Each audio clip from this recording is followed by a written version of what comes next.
Hi மக்களே, இப்போ இன்னைக்கு நம்ம பார்க்க போறது building plan approval. Building plan approval எதுக்காக தேவைப்படுது அப்படிங்கறத பார்ப்போம். ஒரு வீடு நீங்க கட்டுறீங்க அப்படின்னா அதுக்கு பில்டிங் பிளான் கண்டிப்பா வேணுங்க. எதுக்காக இந்த பில்டிங் பிளான் அப்ரூவல்லாம்? நம்ம பாட்டுக்கிட்ட வீடை கட்ட வேண்டியதானே அப்படின்னு நீங்க கேட்கலாம். ஆனா அதுல ஒரு விஷயம் இருக்குங்க. நாங்களே வில்லேஜ்ல தான் வீடு கட்ட போறோம். அப்புறம் லோனுக்கும் நாங்க வரப்போறது கிடையாது. இந்த பிளான்லாம் எதுக்கு? பிளான்லாம் எடுத்தோம் அப்படின்னா அதுக்கு சார்ஜஸ் நிறைய வரும் அப்படின்னு நீங்க நினைக்கலாம்.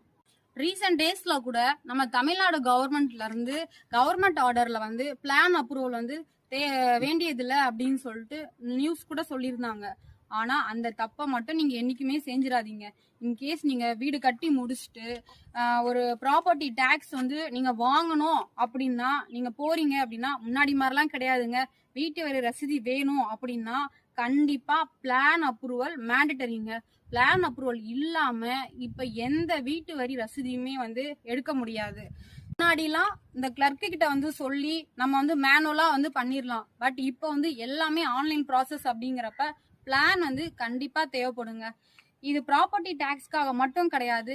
இன்கேஸ் நீங்க ஃபியூச்சர்ல டொமஸ்டிக் எலக்ட்ரிசிட்டி கனெக்ஷன் நீங்க குடுக்குறீங்க அப்படின்னாலுமே கண்டிப்பா பிளான் அப்ரூவல் மஸ்ட். இது தெரியாம கவர்மெண்ட்லயே பிளான் வேண்டியதில்லை அப்படின்னு சொல்றாங்க அப்படின்ட்டு நீங்க பிளான் வாங்காம அந்த தப்பை மட்டும் பண்ணிடாதீங்க.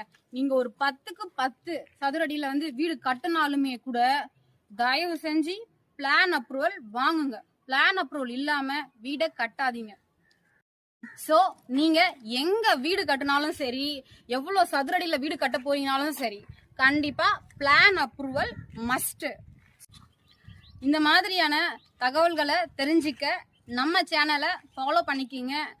சப்ஸ்கிரைப் பண்ணாதவங்க சப்ஸ்கிரைப் பண்ணிக்கிங்க. தேங்க்யூ.